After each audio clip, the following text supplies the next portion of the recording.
баъзеҳо варзишро ҳамчун як шуғл оғоз мекунанд, аммо бо гузашти вақт он ба қисми ҷудонашавандаи зиндагии онҳо табдил меёбад. барои Сумайя Тухтаева низ теннис маҳз чунин ҷойгоҳ дорад.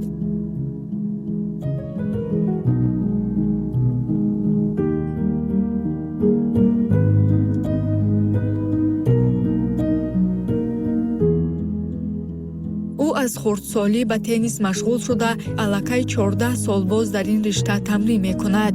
дар мусобиқаҳои гуногун иштирок менамояд ва таҷрибаи бои варзишӣ ба даст овардааст. С детства привлекало меня к этому спорту, как детям больше нравилось бегать за мячами, либо что-то такое, бить мячами. И со временем папа начал меня водить на теннис. Мне очень понравилось, и так я продолжила уже играть. В первые дни моих занятий это было, конечно, очень трудно. То, что не получалось у меня, так и хотелось сразу бросить этот теннис, не мое. Но поддержка отца заставила меня продолжать все вот это, и благодаря ему я сейчас являюсь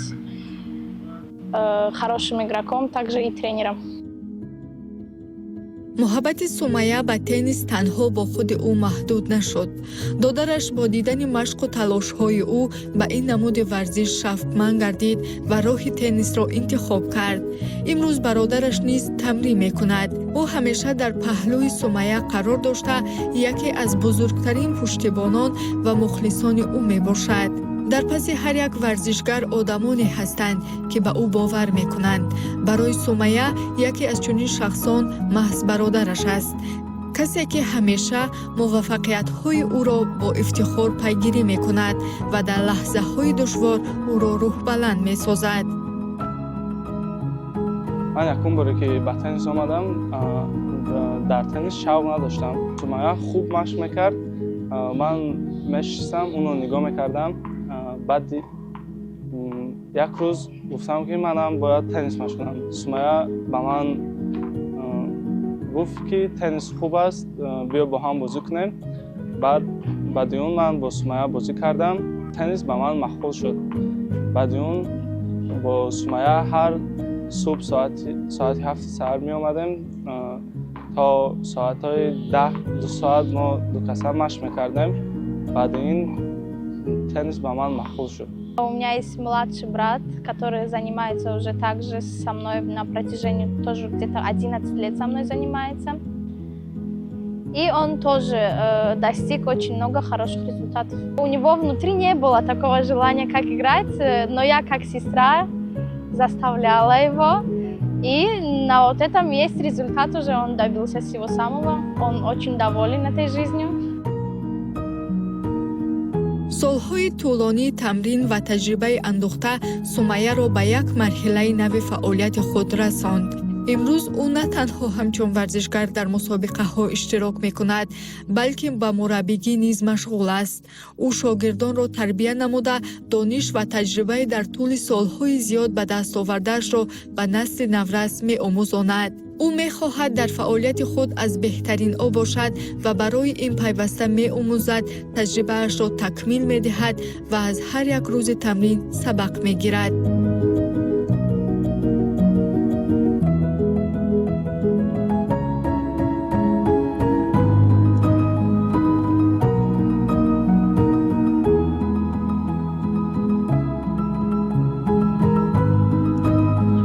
Причиной того, что я стала тренером, это, знаете, у нас в Таджикистане, так сказать, очень много желающих играть девушек, особенно теннисом, но они не могут себе позволить тренера мужского пола, поэтому я себе поставила цель, может быть, я стану причиной того, что может кто-то стать чемпионом, может быть, или чего-то большего.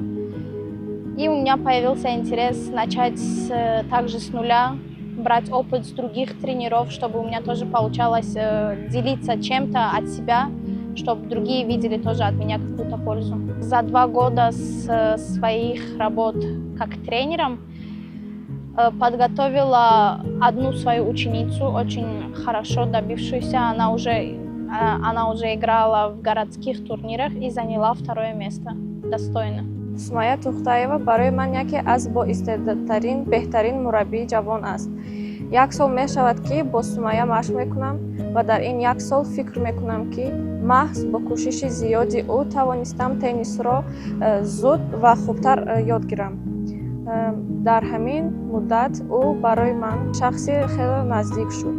Ман дар ӯ бештар аз ҳама ростқавлӣ, одобу гуфтори хуб ва дили софашро қадр мекунам. Вай ҳамеша бо шогирдонаш бо диққат муносибат мекунад, ҳар як хатогии моро сода мефаҳмонад ва кӯшиш мекунад ки мо ҳар рӯз каме ҳам бошад беҳтар шавем. Ба ман хеле муҳим аст ки ба мураббӣ бовар дошта бошам ва ман ба Сумая боварӣ дорам. ҳар як эроде ки ӯ ба ман мегӯяд пеш аз ҳама барои пешрафти ман аст. Баъзан сахтгир мешаванд, аммо ин сахтгирӣ ҳамеша дар ҷояш аст. Сумая ба ман ҳамчун дӯсти наздик шуданд. اون خیلی خوب درس می‌دهد. با کودکان خیلی خوب رفتار میکند. خیلی شاگردای زیادی دارد. خیلی شاگردایی دارد که در مسابقه ها اشتراک کردن، جا گرفتن، سزاوار جا شدگی‌اند. خیلی خوب است. البته یک شاگرد سمیه در مسابقه جمهوری اشتراک نمود و سزاوار جای دوم گشت. ما از سحر تا نصف روزی با سمیه خودمان مشق میکنیم. بعد نصف روزی ساعتی 4 سمیه درس دارد با کودکان، با شاگرداشان تا ساعت 8 بگاه اون درس میتید. من اونجا میشینم با اون یاردم میتیم. муносибати Сумая бо шогирдонаш танҳо дар доираи толори варзишӣ маҳдуд намешавад. баъд аз машқҳо онҳо баъзан якҷоя сайрогашт мекунанд, дар муҳити орому дӯстона суҳбат менамоянд ва Сумая аз таҷрибаи худ бо онҳо нақл мекунад. ӯ кӯшиш мекунад ба шогирдон на танҳо техникаи теннис, балки фарҳанги варзиш, сабру таҳаммул, масъулият ва боварӣ ба қувваи худро низ омӯзонад. мо баъд аз тамринҳо бо Сумая баъзан мешаванд лаҳзаҳое ки мо сайругашт мекунем ба якдигар камбудиҳо ва дигар мавзӯъҳоро низ бо Сумая суҳбат мекунем ва кӯшиш мекунем ки якдигарро дар ҳама соҳа дастгирӣ кунем. Ман соли гузашта дар мусобиқаи ҷумҳуриявии ҷоми Истиқлол иштирок карда ҷои дуюмро ишғол намудам. баъди дар ин мусобиқа ҷой гирифтанам Сумая гуфтанд ки ман ба ту боварӣ доштам ва медонистам ки ту дар ин мусобиқа ҷой ишғол мекунӣ. Получаю от этого удовольствие. Мне нравится, когда человек может брать опыт, пример с другого, потому что это большой плюс для его жизни. Также, не знаю, так же, как я была в детстве, мечтала, чтобы кто-то тоже брал с меня пример, то, что я вот смогу это сделать. И у меня получилось это. Тренером быть нелегко, слишком много нерв на это уходит, я это поняла. Некоторые, особенно детям, понять трудно. Нужно каждому находить подход как тренер уже, а не как игрок. дар тӯли солҳои фаъолияти варзишии Сумая дар як қатор мусобиқаҳои байналмилалӣ ширкат варзидааст. ҳар як мусобиқа барои ӯ таҷрибаи нав ва ҳар як рақиб як имтиҳони дигар буд. соли 2017 Сумая аввалин маротиба дар мусобиқаи байналмилалӣ дар давлати Қазоқистон ширкат намуд, аммо ба гирифтани ҷои ифтихорӣ муваффақ нашуд. бо вуҷуди ин ҳамин мусобиқа барои ӯ як дарси муҳим гардид ва таҷрибаи зарурӣ барои қадамҳои минбаъда дод. Первый мой визит за рубеж, это было в 2017 году.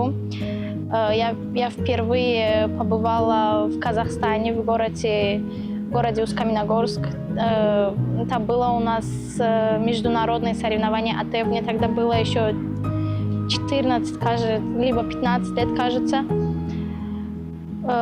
Большой опыт для меня был там играть, но, к сожалению, так как у меня не было опыта, я не получила хорошие достижения, но получила хороший опыт для себя, для дальнейшего, для будущего. дар соли 2021 низ ӯ дар мусобиқаҳои байналмилалӣ дар ӯзбекистон ва қирғизистон иштирок кард. гарчанде ки ҷои ифтихорӣ ба даст наовард, аммо дар яке аз рақобатҳо тавонист пирӯз шавад. ҳар як чунин бозӣ ба ӯ таҷрибаи нав бахшида, барои қувват гирифтани рӯҳияи варзишӣ мусоидат намуд. После Казахстана мы сразу полетели в Кыргызстан. У меня также был там первый турнир, второй турнир уже был. И там за счет своего опыта я прошла первый круг. Но со вторым у меня чуть не получилось, потому что уже морально уставала, не могла. Но также, опять же, опыт, самое главное, участие. соли 2023 бошад барои Сумайя як марҳилаи муҳими фаъолияти варзишӣ гардид. ӯ дар мусобиқаи Осиё дар ҷумҳурии мардумии Чин ширкат варзид. ин мусобиқа барои ӯ яке аз муҳимтарин мусобиқаҳои байналмилалӣ ба ҳисоб мерафт. рақобат дар чунин сатҳ осон набуд. варзишгарони беҳтарини кишварҳои гуногуни ҷаҳон барои пирӯзӣ мубориза мебурданд. Сумайя дар ин мусобиқа як бозиро анҷом дода, таҷрибаи муҳим ва хотираҳои фаромӯшнашаванда ба даст овард.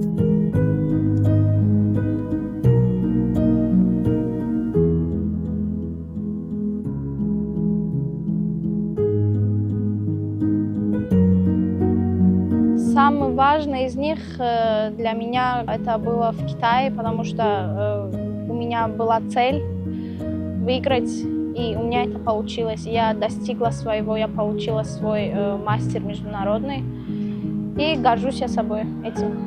Мы выиграли команду Китая в первом круге, но, к сожалению, во втором круге мы проиграли команде Казахстана со счетом 6-0, 6-1.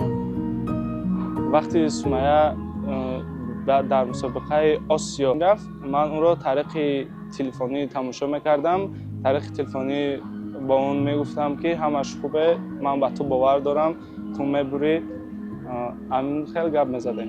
дар он ҷо худашро хуб нишон дод, хол кор кард, баъд баргашт. соли 2024 бошад ӯ дар шаҳри Қазон дар мусобиқаи байналмилалӣ иштирок намуда, дар ҳайати даста ба натиҷаи назаррас ноил гардид. дастаи онҳо тавонист ҷои панҷумро соҳиб шавад. ин натиҷа нишон дод ки заҳматҳои чандин солаи варзишгарон тадриҷан ба натиҷаҳои назаррас табдил меёбанд. соли 2025 бошад барои Сумайя соли махсус гардид. ӯ дар мусобиқаи байналмилалӣ дар Шри-Ланка иштирок намуда, дар ҳайати даста ҷои шашумро соҳиб шуд.